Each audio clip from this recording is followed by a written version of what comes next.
in times like that, as an international student, you have people who would try prepare you for the future and let you know the realities on the ground. Yeah. Later I landed, I had conversations with some friends, and then they're like, MFA, the only way out, you better start looking for someone to marry you because it's going to be hard. Yeah. That's what they told me. It's going to be hard. But then, remember, when I was coming here, I had a plan that it's H1B or nothing. That was it for me, H1B or nothing. But interestingly, I found out about this program called the EB2 NIW, National Interest Waiver. Everybody was talking about National Interest Waiver, at least with the other people that I interacted with. They spoke about National Interest Waiver.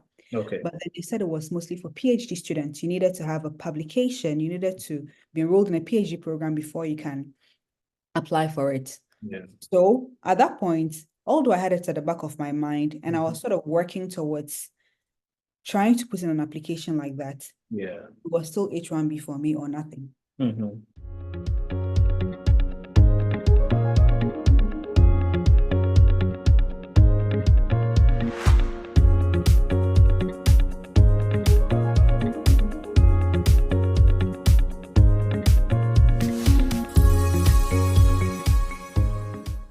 Welcome once again to the life of the AfroPro. On this show, I interview young African professionals who are doing so well in their chosen field. Today, I'm excited to have with me Emefa Abena Rashida Yengbe. Emefa is a consultant based in Texas, and she has a beautiful story to share with us. I believe at the end of this video, you are going to pick a whole lot of insights from her story. Please, if you are new to this channel, kindly subscribe, share. You may never know how this will go a long way to help a friend or a family member. My name is Kofi Boache. Thank you. Emefa, you're welcome to the show. Thank you. I'm happy to be here. And yes, my name is Emefa Abena Rashida Yengbe. That's the full name. Interesting. Okay. Yes. So, Emefa, if you're ready, we'll just go straight away into the conversation. Definitely. Yeah. So we'll start off with your background and a little bit about your career journey. Okay, so obviously from my name, Emefa, I'm Ghanaian. I was born and raised in Tamale. Okay. Ask where I come from, like, okay, I'm from multiple parts of Ghana, but then I was born and raised in Tamale. And then I had my basic education up until junior high school in Tamale. So of course, nursery school and everything. I went to Little Flower School in Tamale, and for primary to JHS, I went to Tiyumba School in Tamale. For senior high school, I moved down south. So I went to Ola Girls Senior High School, Kenyasi, BA.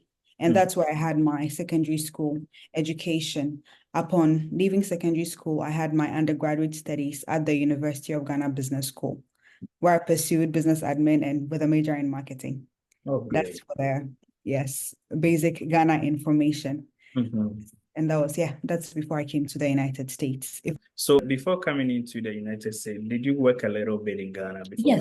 Yes. And of course, you're Ghanaian. So you know that after undergraduate studies, it's mandatory that you do something called a national service. Yeah. So I was privileged to do my national service with Guinness Ghana Breweries PLC, where I worked as a corporate relations executive with the corporate relations team. Upon ending my time with Guinness Ghana, I moved on to the Beige Foundation. Formerly, it was a corporate social responsibility arm of the Beige Bank, which no longer exists. Now part of Consolidated Bank of Ghana, where I worked as a project officer with the Beige Foundation up until, Bank of Ghana took over the institution. And it was after that I came to the United States to pursue higher education. Okay. All right. So what was the motivation behind the transition from Ghana to US to pursue further education? Okay, so this is very interesting. Truth is, growing up, I always wanted to come to the United States. And let me tell you why I always wanted to come. I had my aunt who lived here. And she used to exchange letters with me always. So I was always excited. Anytime I receive a letter, I'm like, oh my God, I can't wait. So one of the things I really wanted to do was actually pursue my undergraduate studies in the United States. But then I didn't take proactive steps to do that. I rather went to University of Ghana. I remember back then I used to tell my mom, I'm going to Harvard for my undergrad education. She used to call me Madam Harvard, but then it didn't happen. So I went to University of Ghana, like I rightly mentioned, whilst I was there, I purposed that since I didn't get the chance to pursue my undergraduate studies here, for my master's, I would definitely want to do it in the United States. It was Okay. nowhere but the United States for me. So Okay. I started actively preparing to pursue my master's education in the year 2018. But before 2018, I think 2017, that was the national service was about to end. You know, Mm-hmm. you're trying to figure out, okay, what are my next steps after national service if my job doesn't retain me? So I actually applied for a master's program Mm-hmm. in the University of Ghana, but then I got a job. I got Okay. into the program, but I got a job with the Beach Foundation. So I was like, you know what, let me just put it on hold. I applied again Mm-hmm. in for another program, yes, in the same University of Ghana. Okay. It's like, you know, that, okay, I really wanted to pursue it abroad. Am I going to do it here? There was that dilemma. But Mm-hmm. then when Bank of Ghana took over, at that point, I was left with nothing but to actively pursue my journey of going to the United States Mm-hmm. for higher education. And that is when I started putting in the effort to put in my applications and then come to school. So coming to school here had always been part of my plan. Even Oh, before I went to undergrad, yeah, it had always been part of the plan for me. okay. Mhm. So, just like you mentioned, all your life you were dreaming about getting to the United States, and then you were able to achieve your aim to by getting through the master's program. How Mhm. was student life on campus, especially Penn State, that we have white dominated environment? How was it? How was student life? Okay. Would you be surprised if I told you prior to coming to Penn State, I had no clue it was a white dominated school? My mind was just open, like you're coming to school, Yeah. regardless of, yes. Mm-hmm. So when I got in, I would say that first off, my first point of contact in Penn State Mm-hmm. really helped me because you know that when you're coming to school, of course, you have to connect with your career services, your academic services director, because they Mm-hmm. help you put together your schedule and all that to be able to have a comfortable time in Yeah. school. So when I met with her name was Claudia. Of course, she helped me put together the program and then she sort of encouraged me and told me that Penn State had an enabling environment Mm-hmm. for you to grow. So my mindset was, whether I was Black dominated, white dominated, I was just coming to excel. But of Okay. course, it hits me when I didn't see too many people like me on campus. Yeah. When I got there, and I also saw college pride, how everyone was, when you walk into Penn State, you see Mm-hmm. everybody cladded in Penn State Penn paraphernalia. State. Yeah. And I was like, okay, is this some kind of uniform here? And you know, in Ghana, it's different. We don't Yeah. wear Yeah. all of those things. Mm-hmm. But I saw a lot more white college kids. So Yeah. at that point, it kept me asking myself questions. Okay, I'm like, okay, am I welcome here? But then I remembered that, okay, you had a conversation with Claudia and Yeah. she told how the environment is. So Mm-hmm. definitely it's a place you can thrive. Just make sure that you're seeking help where necessary. And also, fortunately for me, I had a couple of friends who are taking the lead to school here and Okay. some institutions like mine. So before I even came in and met Claudia, a lot Mm-hmm. of them said, once you get in, start looking for to connect with the African community No.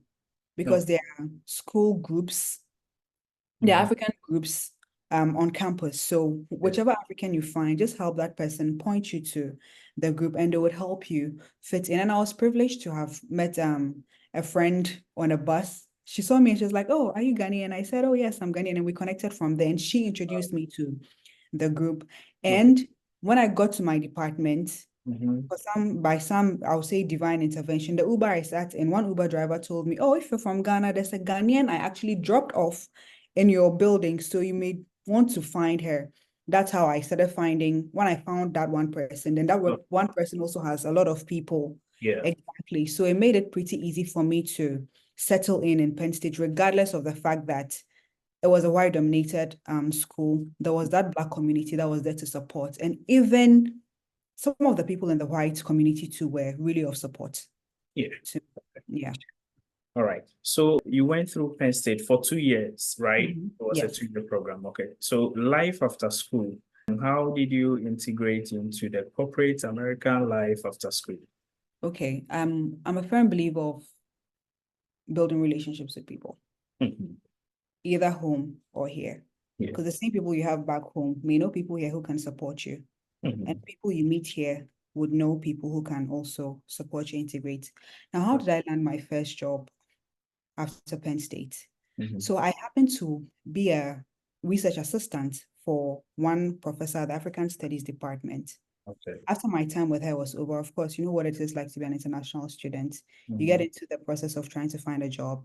And whilst I was waiting, I had a couple of friends who had graduated who told me, Mefa, this is how we went about it. We had people refer us for roles, you know, just people giving us that basic advice. So I tried to make good use of my network. I tried to, even some of my professors, you know, so back in Penn State, one of the things that I did, I tried to do was to have a good relationship with my professors. You know, the thing about I don't know whether it's for almost everybody, but coming from home, I think because of the kind of relationships that people had with their professors, some people felt like professors were not open enough for students to engage them. I had a lot of people tell me that. Yeah. So building relationships here is even hard for them with their professors because of that mindset that people are not that open. Whenever I'm sharing my story about how I was able to build my relationship with my professors, I keep saying that my story in Ghana was completely different because most of my professors were open to us. We could go and have conversations with them whenever we wanted based on the professor's availability. So I had already nurtured that coming from Ghana. So I was able to transfer those skills here.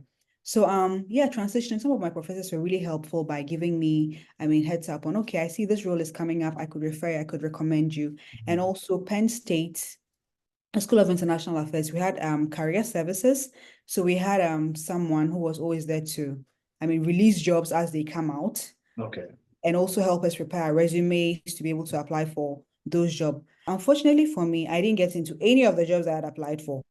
But so like I said earlier, I worked with this professor as a research assistant. So there was a position open in Penn State. And to be honest, when I was looking for roles, I did not look internally to see what was available. So she sent an email and she said, oh, if I've seen this role, they need someone to work with. And I believe that you will be able to do the role. So you put in the application, I would put in a word for you and then we'll see how it goes. Just go give it your best shot and let's see. So I put in the application. So it was a referral. I put in the application, went in for the interview, and by God's grace, I got the job. And that was how I landed my first job in the United States of America. Yes. All right. Okay. So finally you went through your job and then you were supposed to face the real world after OPT as an international student. Yes. Especially for you, one as a lady, as a minority, and then you have big plans and the world was just looking into your face. How did you maneuver your way through for you to sail through with your documentations and everything? Okay, that's a great question. When I was coming to the United States of America, I knew that some way, somehow, I would want to stay here, pursue a career for a bit. I had always said I would like to stay here, work for a bit, gain that international experience so that I can, if I have to go back to Ghana, I can go home and then apply whatever it is, or take on international roles. Because I studied international affairs. I had my master's in international affairs, but in international business and international development. And that is what I wanted to do while coming in here.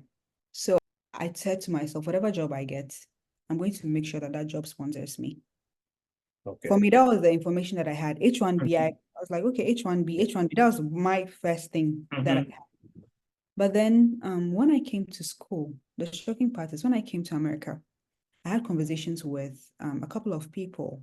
Of course, in times like that, as an international student, you have people who would try prepare you for the future and let you know what the reality is on the ground. Later I landed, I had conversations with some friends, and then they're like, MFA, the only way out, you better start looking for someone to marry you because it's going to be hard.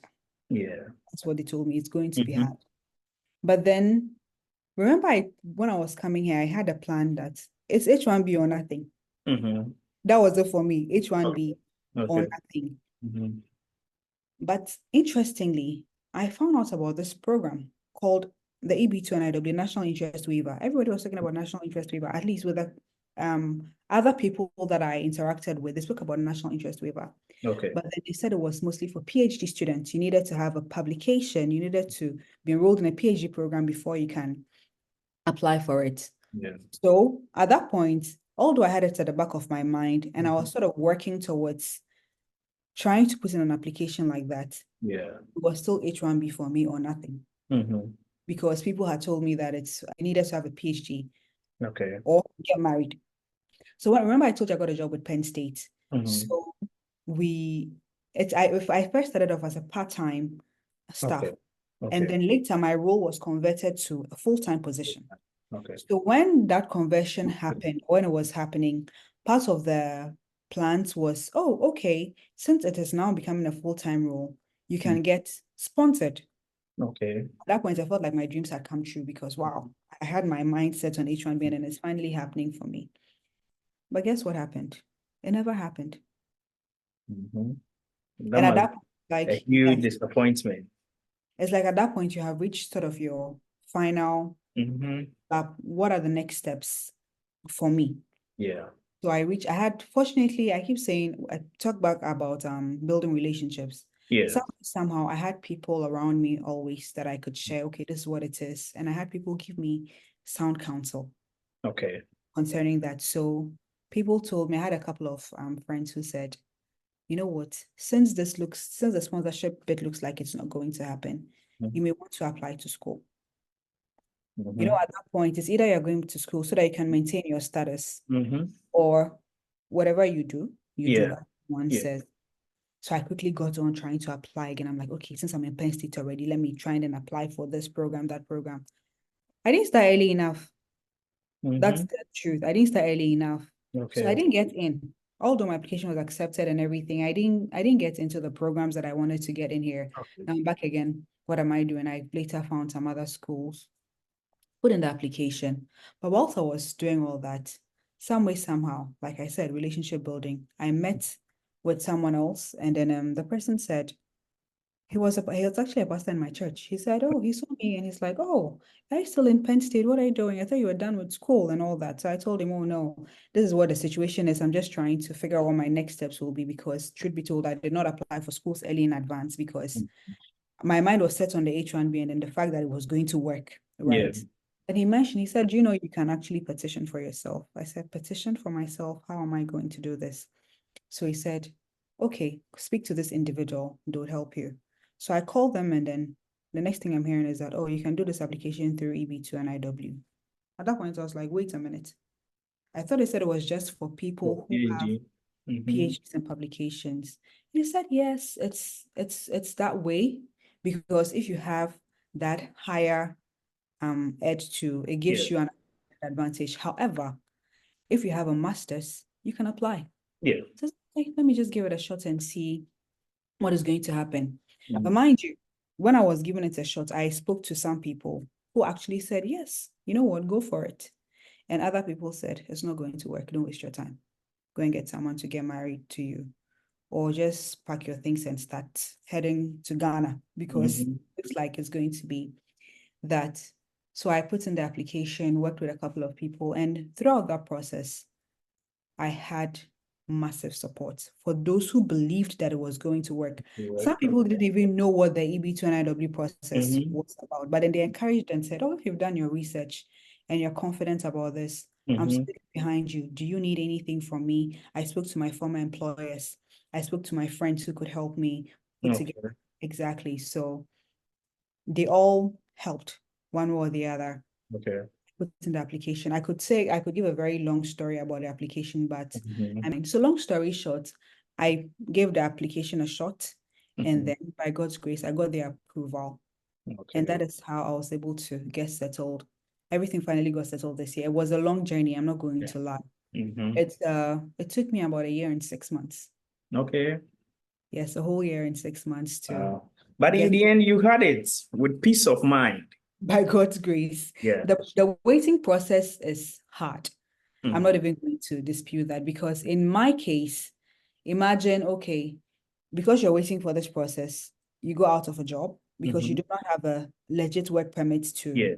work. You have opportunities you cannot even take, Mm-hmm. course you don't have these. So you can imagine at that point, you may want to resort to saying, you know what, this process is delaying. Let me just withdraw my application and then go through the faster route, you know.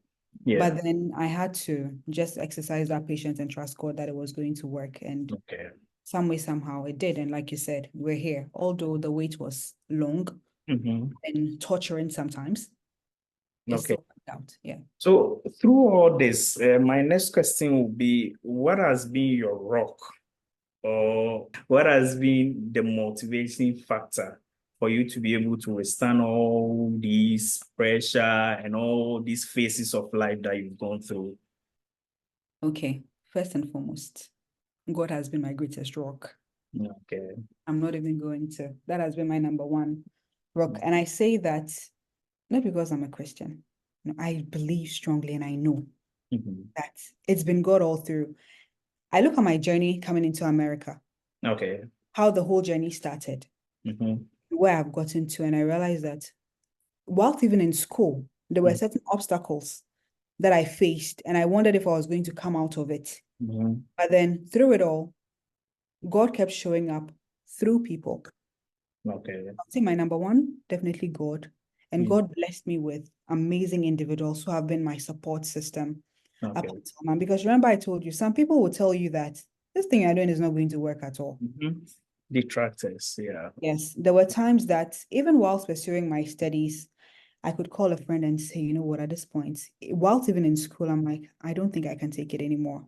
Yeah. I just feel like I'm at a place where my mind is not in a good space. Then they encourage you. So I've had a lot of people, good people, who have encouraged me times where I wanted to give up. There were times that I could even call my friends and I'm like, Charlie, the way this thing is going, it looks like next time you hear from me, I'll be in Ghana somewhere, or next time you hear from me, you can't find me. Yeah. So God has been number one. I've been blessed with amazing people, friends. When I say amazing people, I talk about family, I talk about my friends, and even my professors that I met along the way. Okay. The Yeah. relationships that you built. Relationships that I built over time. Yeah. My former supervisors at work, even in Ghana. And then one thing that I should be quick to add when I talk about like friends and family, and then even people like randomly you have met, Yeah. one thing I notice is that when you come here, I don't know whether it's like the same with other African countries, but I know that's common amongst the Ghanaians I've interacted with. When you come here, people are like, oh, how do you still keep in touch with people back home? You shouldn't be doing that. You are here. Your mind should be all here. Yeah. You Yeah. shouldn't think about anybody back home. Yeah. I keep telling everyone that I engage with, that is a very Bad bad idea. fit Yeah. to have. Because I keep telling people, when the going gets tough here, it's the people back All of home, them. Yeah. they will all hold you down. That had been my experience. Talking about even the whole experience being in Penn State in a white dominated community, trust me, not everybody wants to be your friend. Yeah, If you true. were that person who had so many friends in Ghana and everything, come into that place, forget it, you're on your own. Yeah. Just a few you have. So there are times that it's my friends back home, I'm talking to my family back home, I'm engaging with, Yeah. because they're the ones who keep you sane, in all honesty. They kept me sane, and my friends that I made here too kept me sane and kept me going. So God, family, friends. The people tell me I'm quick to call everyone my friend. I'm quick to call everyone my family. I'm like, I've had very positive experiences with people. That is why I'm able to easily put them in that bracket. Okay. That has been what has held me down. Okay. Interesting. Yeah. Okay. My next question will be, we live in an era where a lot of African young professionals or African youths are migrating for greener pastures and also to build capacities. Through this phase of our lives as Africans, what do you think this kind of migration or influx of African youth can have on life back home, the impact it can have on life back home? Okay. So when we talk about the impact it can have on life back home, we're going to look at both the positive and negative sides. Yeah. Now, the negative, of course, we know it's the brain drain. Best of the best here. Yeah. Everybody's looking for that opportunity to escape. Now, when that escape happens, you come here, settle. Things work fast for some people. Things don't work that fast for other people. So yes, in as much as you come here, it's not going to be smooth sailing. Everybody has their journey, like I earlier said. So aside the brain drain, we can look at the positive side of it. And I'm going to use myself as an example.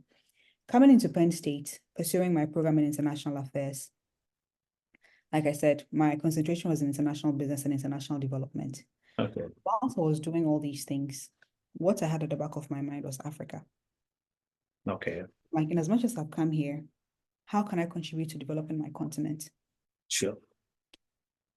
I'm from Ghana, and you know how, of course, whenever we are studying, they make sure we study everything about almost everything. Yeah. But then at some point, depending on what you decide to do as you move up, you drop certain learnings. When I came here, I'm like, okay, at least I know I have good knowledge about my country. How about the other African countries? Okay. So some of my courses, I deliberately curated them around the African continent. Okay. Yes. And through that, I met some other amazing African professionals who are doing awesome in the United States. So for me, it was about learning more about my continent and Okay. seeing how best I can contribute to the Live. continent of Africa. Exactly. But then starting from making Ghana my starting point. Okay. That was it for me. Now, taking myself out of the equation now, of course, I've learned, I'm still building capacity. And I remember I told you I had this job in Penn State. That was my first job in America. Yeah. I remember when Yeah. I went for my interview, interestingly, it was a center that worked on the continent. Oh, Yes. okay. Everything that is being done in America is like having a partnership with other institutions, higher education institutions back home, and see how you can enhance capacity building. So Okay. that institution I worked for also further opened my eyes to the opportunities that existed and how I can contribute to capacity building back home. Yeah. I remember when I went for the interview that one of the people, he was actually Ghanaian, we call him MZ.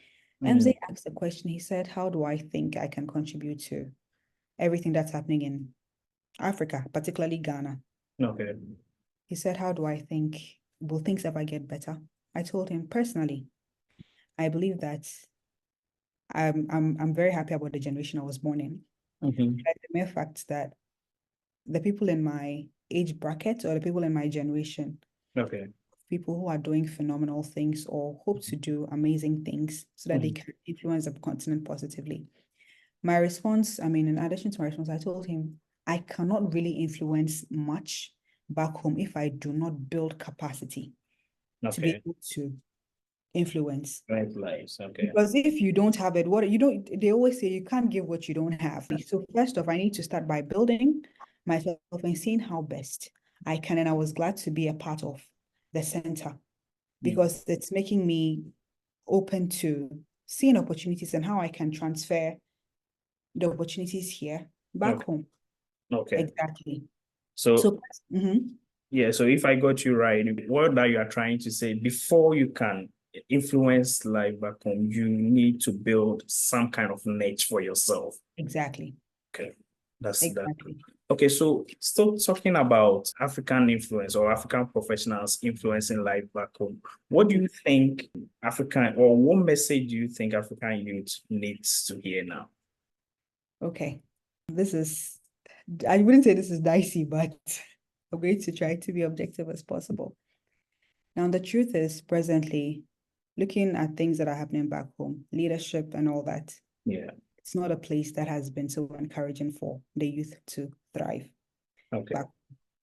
Yes, and in as much as we're looking forward to leaving the continent and coming to other places to see greener pastures, let's not lose hope in our continent. Because I believe that Africa is the future. People say it's cliche, but then I still believe strongly that Africa is the future and there's so much that we can give to the continent. And it goes back to capacity building. Yeah.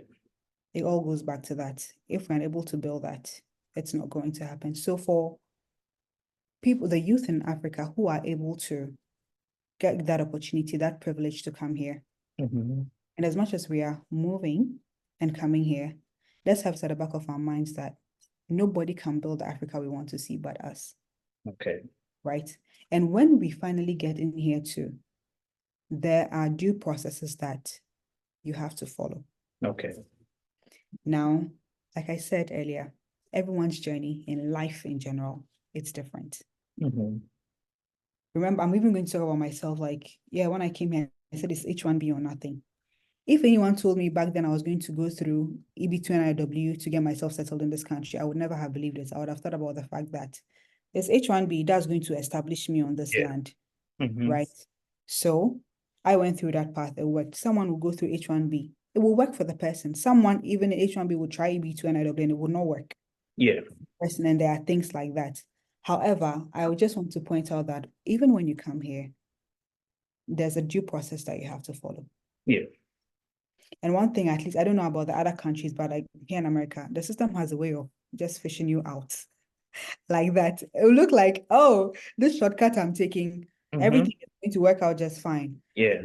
But you go and apply for one thing and then they start printing your history of all your deeds done here and exactly a place against you. So what I would say is that number one, let's not lose hope in the continent. And even in not losing hope in the continent presently, and as much as things are not looking so great for young people back home, there are young people doing amazing things. Yeah, sure. Yes, there are young people doing phenomenal things. How do we harness that spirit of collaboration instead of competition? Even back home, let's see ourselves more collaborators than competitors. Sure. Because there are certain things there are certain ideas that I have. I just reach out to my friends or individuals that I know are doing stuff, and I'm like, hey, can you guide me on this? This is what I intend doing. How best do you think I feel about it if I want to impact Ghana, since you are there right now? Okay. When I'm ready to take flight, are you ready to collaborate with me? So many opportunities like that. So in whatever industry, whatever sphere you find yourself, just look out for those doing amazing things. And even people that you think are not doing amazing, I mean, you can always learn from anybody. Just identify people that you feel like you can learn from. Always reach out to them. People have been there, done that. They are able to provide solid advice, solid counsel as to what the right processes to follow. And for Africans here as well, please, when people back home reach out to you, either on LinkedIn, please be open to engage with them. Because some people just need people to have conversations with. People just need people to tell them it is possible. Trust me, personally, there are times that people believe in me much more than I have believed in myself. Wow. I'm a firm believer of, yes, you are your biggest cheerleader, no doubt about that. But trust me, there are times that the system might break you for you to feel like you are not enough. Yeah. There are times that people believe in you much more than you even believe in yourself. Hold on to those people. When people reach out, be available. Knowledge sharing, very important. Always be available to teach and help others. Yes. Okay. Finally, I will ask you this question. If you could advise your 18-year-old self, what would that advice be? My 18-year-old self. Okay, what I'll tell my 18-year-old self, you're always enough. You would get into spaces where you'd feel like, I don't belong here. And America has taught me that you wouldn't even want to do certain things because you're like, who is even going to hear me? Look at my skin color, you know? But MFR, just when rejections even come your way, I'm someone who doesn't take rejections easily.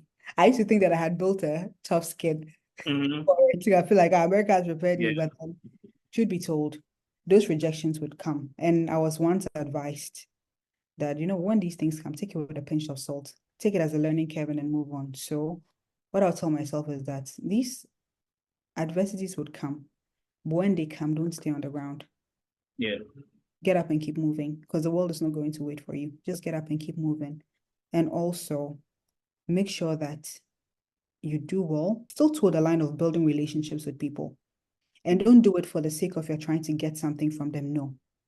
Keep doing what you have always done in building relationships with people, because when the going gets tough, people are going to be there for you. And as much as you're building relationships, don't build it on the premise that you want something from them. Okay. Make sure that Your relationship. Yes, genuine. Yeah. Genuine, because at the end of the day, the motive behind whatever you're doing also tells how impactful and how long-lasting those relationships you have built are going to be. Yeah. Yes, and one thing I'll tell myself again is, please, procrastination doesn't help you. Yes. I would tell myself, like, do what you have to do. If you try to seize every opportunity, things would work out, things wouldn't work out. Take it with a pinch of salt and move on. Okay.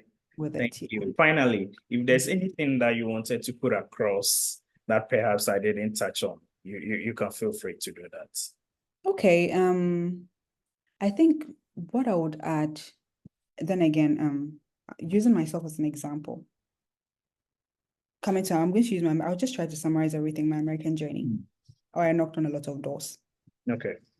There were times that even to get my I-20, I was denied my I-20 when I applied to Penn State. Wow. Yes, they said, oh, we look at your documents and this is not enough, so we're unable to approve it.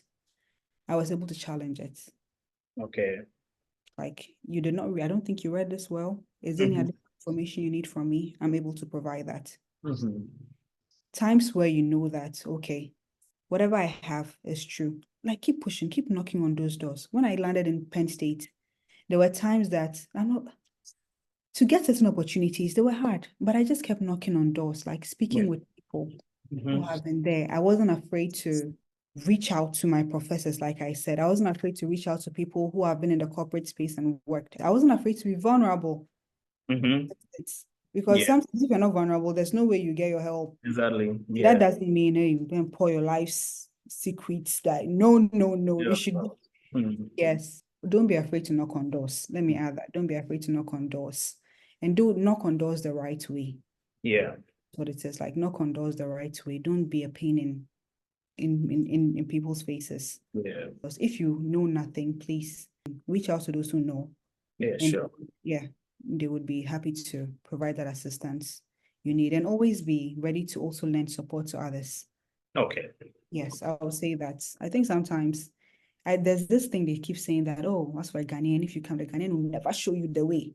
Yeah. We usually say that. Yeah. People say that the Ghanaians don't show you the way, but then I beg to differ. I've met some other Ghanaians who would gladly show you the way. So please let's try to change that narrative as Ghanaians. Yeah, sure. We try to support people Okay. when necessary. Yeah.